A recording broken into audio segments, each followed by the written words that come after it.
What if the anxiety you can't explain, the anger that comes out of nowhere, the relationships that always seem to fall apart? What if none of it is a character flaw? What if it's a wound so old you forgot it was there? Today we are going to talk about trauma, not the Hollywood version, not just war veterans and disasters, but the quiet kind, the kind that lives in ordinary people, in ordinary lives, and shapes almost everything without anyone ever naming it. Stay with me, because what you are about to learn might be the most important thing you ever hear about yourself. Most people think trauma is the event, the accident, the assault, the loss. But leading trauma researchers have fundamentally changed how we understand this. Trauma is not what happened to you. Trauma is what happened inside you as a result of what happened to you. Bessel van der Kolk, one of the world's foremost trauma researchers and author of a landmark work on trauma and the body, has spent decades showing that trauma is primarily a physiological event. It lives in the nervous system, in the body's tissues, in the survival circuits of the brain.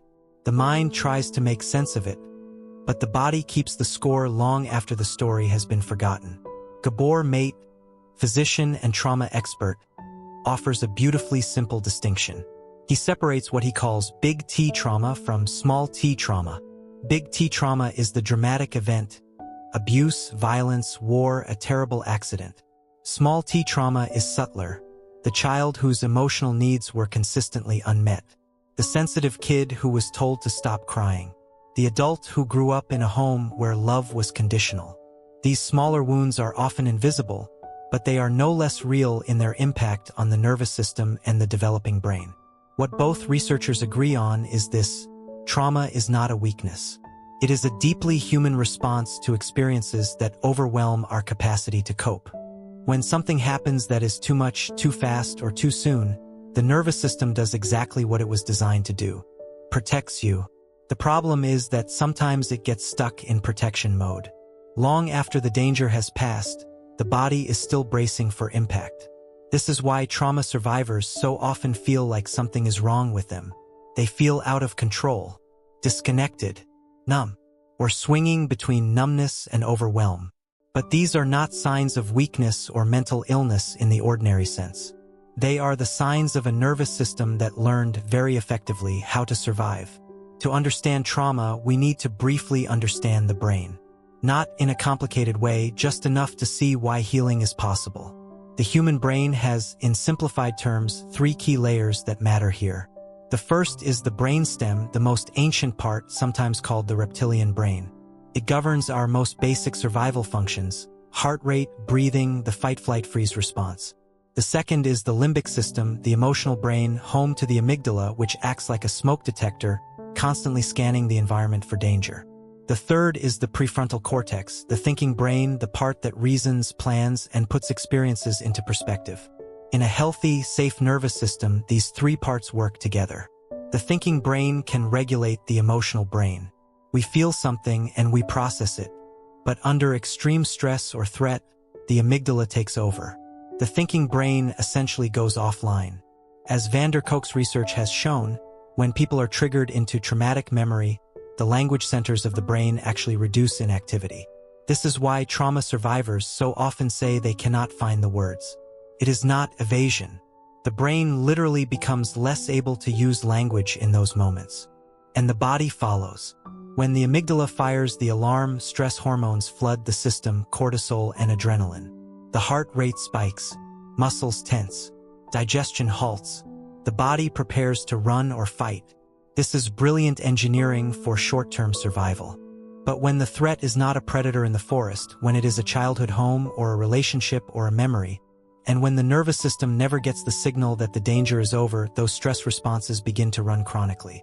The body stays on alert, and over time, that chronic activation takes a toll on every system in the body. Research has consistently linked unresolved trauma to higher rates of autoimmune disease, chronic pain, heart disease, digestive disorders, and persistent mental health challenges. This is not coincidence. This is biology. There is also the profound impact on what researchers call the window of tolerance. This is the zone in which we can function, feeling emotions without being overwhelmed by them, responding to life rather than reacting from survival. Trauma narrows that window. The smallest stressor can tip someone into either hyperarousal, Panic, rage, anxiety, or hypoarousal.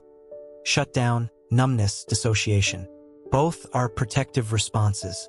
Both, when they become the default, make ordinary life feel unmanageable. Trauma does not just affect how we feel in the moment. It shapes identity. It shapes the story we tell about who we are. Gabor Maté points to a crucial insight from developmental science. Human beings are shaped by their environment, and the most formative environment is the one we grew up in. Children are not born with a fixed personality. They develop one in response to their world. And when that world is unpredictable, frightening, or emotionally cold, children adapt. They learn to hide parts of themselves. They learn that certain emotions are dangerous. They learn to perform instead of feel. This process of adaptation is not pathology. It is intelligence. The child who stops crying because crying brings punishment is not broken. They are solving a very real problem with the tools available to them. The tragedy is that these adaptations, so necessary in childhood, become the source of suffering in adult life. The person who shut down their emotions to survive a chaotic home now finds they cannot access their feelings in intimate relationships. The child who became hypervigilant to keep the peace grows into the adult who cannot relax, who is always scanning for what is about to go wrong. Peter Levine, developer of Somatic Experiencing, observed that trauma survivors often carry a pervasive sense of shame. Not guilt about a specific thing they did, but a deeper, wordless conviction that something is fundamentally wrong with them. This is one of the most damaging legacies of early trauma. The child, unable to make sense of the chaos around them, arrives at the only conclusion their egocentric brain will allow. It must be my fault. I must be bad. I must be unlovable. These beliefs do not stay as beliefs. They become body posture. They become nervous system defaults. They become the invisible architecture of adult life, showing up in the jobs we settle for, the relationships we choose, the way we speak to ourselves in the dark.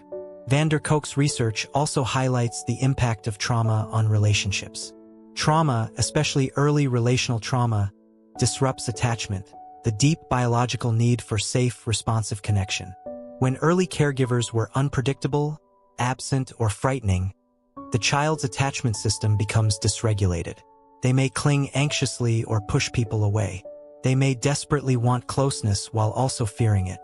These patterns, laid down in the earliest years of life, replay in adult relationships in ways that often feel bewildering and painful. The good news, and this is important, is that none of this is permanent. The brain is not fixed. Relationships and experiences in adult life can reshape the nervous system in profound ways. Healing is not just possible. It is the natural trajectory of a supported nervous system.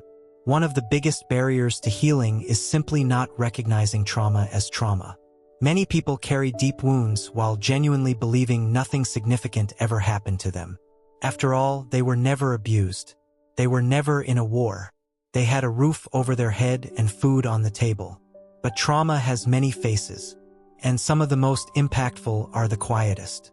Emotional neglect, the absence of emotional attunement, the parent who was physically present but emotionally unavailable, leaves profound marks. Research by childhood development scholars consistently shows that what children need most is not material provision, but felt safety. The sense that a caring adult sees them, responds to them, and helps them regulate their emotional world. When this is absent, the child's nervous system does not develop the internal regulator it needs. In adult life, this shows up as difficulty managing emotions, a pervasive sense of emptiness, or the feeling of not quite knowing who you are. Parentification, the reversal of roles where the child becomes the emotional caretaker of the parent, is another form of relational trauma that is rarely named. Children who grow up managing a parent's mental health, addiction, or emotional volatility learn to ignore their own needs entirely. They often become highly attuned to others, almost psychically aware of other people's emotional states, while remaining completely disconnected from their own inner world. Medical trauma is another frequently overlooked category. Painful or frightening medical procedures, especially in childhood when the child cannot understand what is happening or why, can leave lasting imprints on the nervous system. Community and cultural trauma, the collective wounding of communities through systemic racism, poverty, displacement, or historical oppression, also shapes individual bodies and nervous systems in ways that science is only beginning to map. And then there is the trauma of witnessing. Children who witness domestic violence, apparent substance abuse, or chronic household conflict carry the neurological impact of those experiences even if they were never directly harmed. So how do you know if trauma is shaping your life? Some common signs include difficulty trusting others or yourself, a persistent sense that something bad is about to happen, emotional reactions that feel disproportionate to what is actually happening, difficulty feeling present in your own life, patterns of relationships that keep repeating in painful ways, physical symptoms, chronic tension, digestive problems, fatigue, with no clear medical explanation, a deep sense of shame or unworthiness that no amount of achievement seems to touch. None of these are proof of trauma, and none of them are your fault. They are information, and information is where healing begins. Trauma healing is not about returning to who you were before. You cannot unlearn what the nervous system has learned, but you can teach it something new. You can expand the window of tolerance. You can integrate experiences that have been split off. You can build, for the first time or for the first time in a long time, a felt sense of safety in your own body. Here is what the evidence shows actually works. The first thing to understand is that healing happens in relationship. Van der Kolk is explicit about this. Because trauma is fundamentally a disruption in the felt sense of safety with other human beings, healing requires safe human connection. This does not mean you must be in therapy, though therapy can be enormously helpful. It means that isolation, while it may feel safe, does not heal trauma. Safe, attuned relationships with a therapist, a friend, a partner, a community are medicine for the traumatized nervous system. The second insight is that healing is bottom-up, not top-down. Talk therapy alone is often insufficient for trauma. Not because it is not valuable, but because trauma is stored in the body, not the language centers of the brain.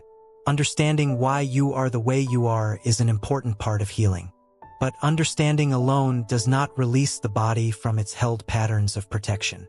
This is why the most effective trauma therapies work with the body directly.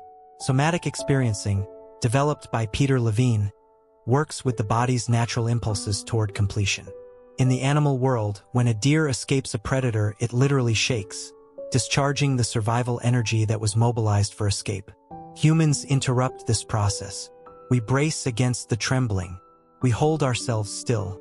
We get back to normal as quickly as possible. Somatic Experiencing gently invites the body to complete those interrupted survival responses, releasing the energy that has been held in chronic tension.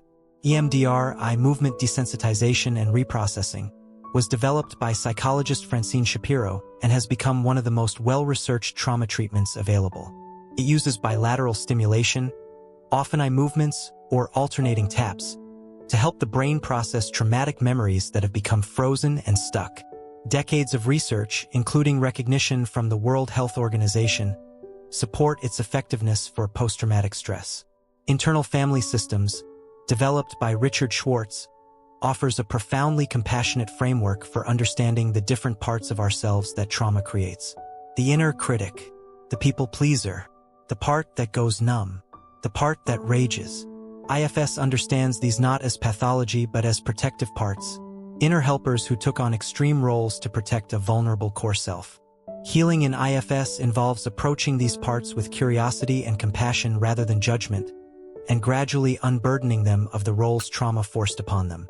Mindfulness and body-based awareness practices have also shown significant evidence of effectiveness. Not as a replacement for therapy, but as a daily practice of learning to inhabit the body again, to feel without being overwhelmed. Gabor Maté speaks frequently about the role of compassionate self-inquiry. The practice of turning toward one's own pain with the same warmth one would offer a suffering friend. Importantly, healing is not linear. There will be windows of openness followed by periods where the nervous system clamps back down. This is not failure. It is the natural rhythm of a system that is learning slowly and bravely that it is safe to feel. The role of community and meaning cannot be overstated. Research on post-traumatic growth, the phenomenon of finding genuine meaning, resilience, and even expansion through the experience of trauma, consistently points to social support, narrative meaning-making, and connection to something larger than oneself as central factors. Trauma does not have to be the end of the story. For many people, it becomes the beginning of a deeper, more authentic one. Healing does not require a dramatic breakthrough. It begins in small, consistent moments of turning toward yourself with honesty and care. Notice your body. When you feel a strong emotion or a conspicuous absence of emotion, pause. Put a hand on your chest. Notice what is physically happening. Is there tension? Tightness? A hollow feeling? You do not have to fix it. Just notice it. This alone begins to build the bridge between mind and body that trauma severs. Practice orienting. This is a simple technique from Somatic Experiencing. Slowly look around the room you are in. Let your eyes rest on objects. Name them quietly to yourself. This is not meditation. It is a direct communication to your nervous system that you are here, now, and safe. It activates the social engagement system and gently brings the survival brain offline. Seek safe connection. This does not mean telling everyone your story. It means being honest with one person. It means letting yourself be seen, even slightly. Safety is built through small moments of reached for connection. Consider professional support. A trauma-informed therapist, somatic practitioner, or EMDR therapist can provide a structured and safe container for deeper work. If access is a barrier, there are growing numbers of online options, sliding scale practitioners, and trauma-informed support groups. Be patient with yourself. The nervous system that has been in survival mode for years will not transform overnight. Healing takes time. It takes repetition. It takes the willingness to stay present when every instinct says to run or shut down. This willingness, this small, daily act of turning toward, is courage. Real courage. The kind that no one else sees, but that changes everything. If you have stayed with this video to the end, something in you was ready to hear it. Something in you recognizes this. And that recognition matters. You are not broken. You are not too much. You are not damaged beyond repair. You are a human being who experienced things that were too big for the resources you had at the time. And the part of you that has been carrying all of this quietly for so long deserves something it may never have been given. It deserves to be seen, to be met, to finally gently be allowed to rest. Healing is not just possible. It is your birthright, and it begins right here with the simple act of paying attention to yourself with kindness.